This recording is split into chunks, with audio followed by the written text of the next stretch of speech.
Hello বন্ধুরা, আমি তোমাদের কাজল ম্যাম জ্ঞানজ্যোতি কোচিং সেন্টারের পক্ষ থেকে তোমাদের সকলকে জানাই স্বাগত। তো বন্ধুরা, আজকে আমি যে টপিকটি নিয়ে তোমাদের সঙ্গে আলোচনা করব সেটি হচ্ছে ক্যারেক্টারিস্টিক্স অফ হরপ্পান সিভিলাইজেশন বা হরপ্পা সভ্যতার যে বৈশিষ্ট্যগুলি ছিল সেই সম্পর্কে আজকে তোমাদের সঙ্গে আমি আলোচনা করব। তো আলোচনার আগে তোমাদেরকে একটা ছোট্ট ইনফরমেশন দিতে চাই। তোমরা যারা আমাদের কোচিং সেন্টারে এখনো যুক্ত হওনি কিংবা যুক্ত হতে চাইছো, তারা উপরে দুটি নাম্বার দেখতে পাচ্ছ 6295916282 এবং 7076398606। এই দুটি নাম্বারের মধ্যে কিন্তু যে কোনো একটি নাম্বারে যোগাযোগ করে আমাদের সঙ্গে কিন্তু যুক্ত হয়ে যেতে পারো। তো দেরি না করে আজকে টপিক সম্পর্কে আলোচনা শুরু করছি।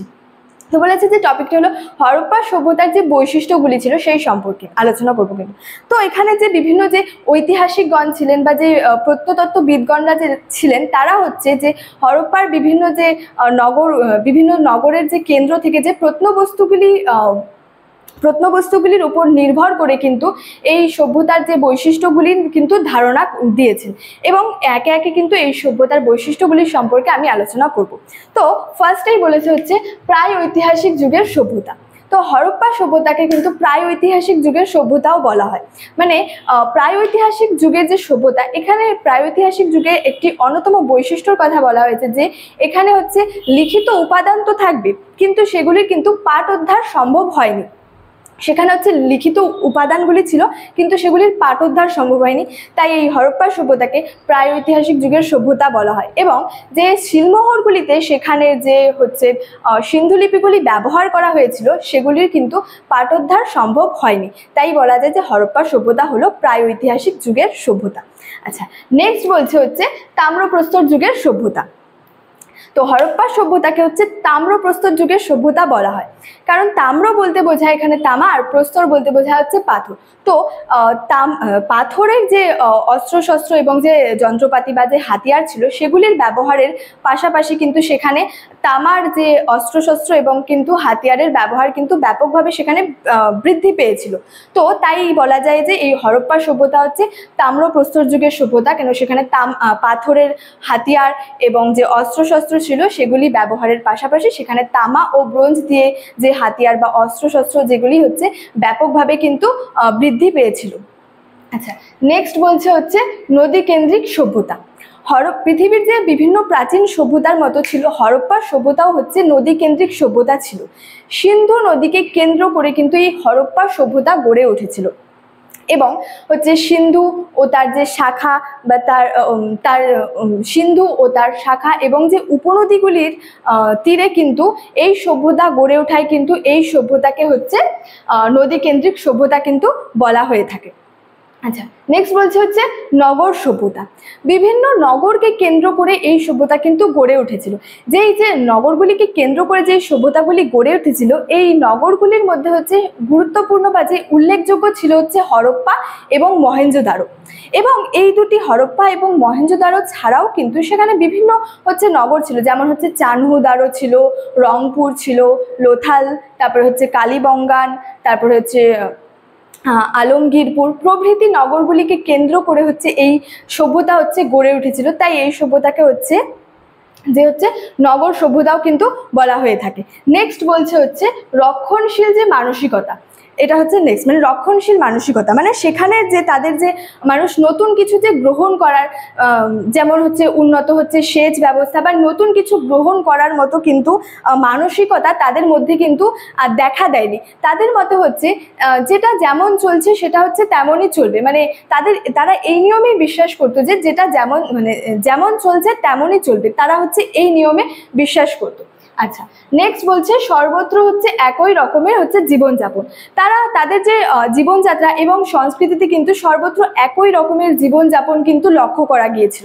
মানে তাদের কথা হচ্ছে তারা হচ্ছে তাদের যে জীবনযাত্রা এবং সংস্কৃতিতে যে একই রকমের সর্বত্র সবকিছু যে একই রকমের কিন্তু যে একটা পরিচয় কিন্তু পাওয়া গিয়েছিল। তারা হচ্ছে তাদের যে গঠন রীতি এবং যে জীবন রীতিগুলি ছিল সেগুলি কিন্তু প্রায় সর্বত্র একই রকমের ছিল। আচ্ছা, নেক্সট বলছে হচ্ছে শ্রেণী বৈষম্য। মানে হরপ্পা সভ্যতার বা যে সিন্ধু সভ্যতার যে নগর বিন্যাসের মধ্যে কিন্তু এই যে শ্রেণী বৈষম্য এটা কিন্তু লক্ষ্য করা গিয়েছিল।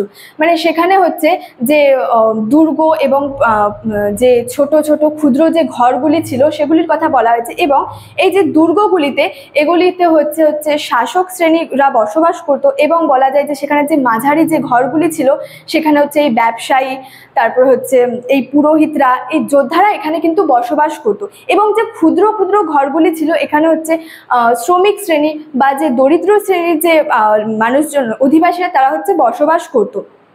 তো এখানে এই শ্রেণী বৈষম্যটা কিন্তু লক্ষ্য করা গিয়েছিল। আচ্ছা, নেক্সট বলছে হচ্ছে পৌরশাসন।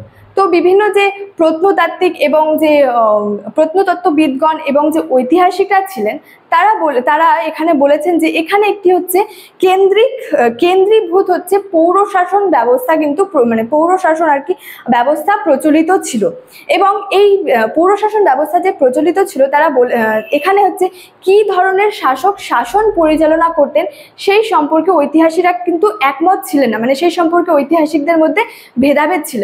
যে এখানে যে তারা যে বলেছেন বিভিন্ন ঐতিহাসিকরা এখানে একটি হচ্ছে কেন্দ্রীভূত যে পৌরশাসন ব্যবস্থা প্রচলিত ছিল, কিন্তু কি ধরনের শাসক শাসন পরিচালনা করতেন সেই সম্পর্কে কিন্তু ঐতিহাসিকদের মধ্যে ভেদাভেদ ছিল, তারা কিন্তু এই সম্পর্কে একমত হচ্ছে ছিলেন না। আচ্ছা, নেক্সট বলছে হচ্ছে ব্যবসা বাণিজ্য কেন্দ্রিক সভ্যতা। তো যে কোনো নগর বা যে শহর গড়ে ওঠে কিন্তু এই ব্যবসা বাণিজ্যকে কেন্দ্র করে। হরপ্পার সভ্যতাতেও কিন্তু বিপুল পরিমাণে যে কৃষিজ উৎপাদনের সঙ্গে সঙ্গে কিন্তু ব্যবসা মানে কৃষিজ উৎপাদন যে ছিল সেটার বৃদ্ধির সঙ্গে সঙ্গে সেখানে কিন্তু ব্যবসা বাণিজ্যেরও কিন্তু বৃদ্ধি ঘটেছিল। মানে সেখানে যে কৃষিজ উৎপাদন বৃদ্ধি পাওয়ার ফলে সেখানে যে ব্যবসা বাণিজ্য ছিল তারও কিন্তু বৃদ্ধি ঘটেছিল, এবং সেখানে তাদের হচ্ছে বিদেশিদের সঙ্গেও কিন্তু একটা বাণিজ্যিক যোগাযোগ ছিল, যেমন হচ্ছে মিশর, ব্যাবিলন এবং সুমেরের সঙ্গে কিন্তু তাদের একটা হচ্ছে বাণিজ্যিক যোগাযোগ কিন্তু ছিল। আচ্ছা, লাস্টে বলেছে হচ্ছে মাতৃতান্ত্রিক সভ্যতা। তো হরপ্পা সভ্যতা মূলত হচ্ছে মাতৃতান্ত্রিক সভ্যতা বলা হয়ে থাকে, কেন কি সেখানে যে পোড়ামাটির তৈরি হচ্ছে বহু সংখ্যক যে নারী মূর্তি এবং সেখানে যে পোড়ামাটির তৈরি বহু সংখ্যক যে দেবী মূর্তিগুলির নিদর্শন পাওয়া গেছে, এবং যে নগ্ন নারী মূর্তি ছিল। আচ্ছা, এই নগ্ন নারী মূর্তি হচ্ছে হরপ্পার সভ্যতায় প্রাপ্ত এক শিলমোহরে হচ্ছে এক নগ্ন নারী মূর্তির হচ্ছে ছবি অঙ্কিত ছিল, যার হচ্ছে গর্ভ থেকে কিন্তু একটি চারা গাছ নির্গত হয়েছিল, এবং মার্টিমার হুইলার কিন্তু এই যে দেবীকে কিন্তু উর্বরতার দেবী বলে কিন্তু বর্ণনা করেছেন। তো এখানে সেটাই বলা হয়েছে যে সেখানে হচ্ছে পোড়ামাটির তৈরি বহু সংখ্যক যে দেবী মূর্তির নিদর্শন পাওয়া গেছিল, এবং যে হচ্ছে নগ্ন নারী মূর্তি যে দেখে কিন্তু ঐতিহাসিকগণরা মনে করেছিলেন হচ্ছে হরপ্পা সভ্যতা ছিল হচ্ছে যে মূলত মাতৃতান্ত্রিক হচ্ছে সভ্যতা, এখানে হচ্ছে মাতৃদেবী হচ্ছে প্রাধান্য ছিল।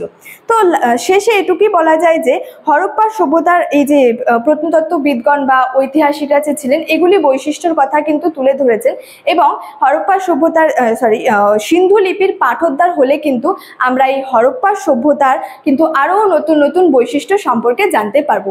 তো স্টুডেন্ট, এই ছিল আজকে আমার এই হরপ্পা সভ্যতার বৈশিষ্ট্য সম্পর্কে আলোচনার বিষয়। ভিডিওটি তোমাদের কেমন লাগলো অবশ্যই আমাকে কমেন্ট করে জানিও, এবং ভিডিওটি ভালো লাগলে তোমাদের বন্ধুদের সঙ্গে শেয়ার করতে কিন্তু ভুলবে না। দেখা হচ্ছে তোমাদের সঙ্গে পরবর্তী ভিডিওতে। Thank you so much, thanks for watching.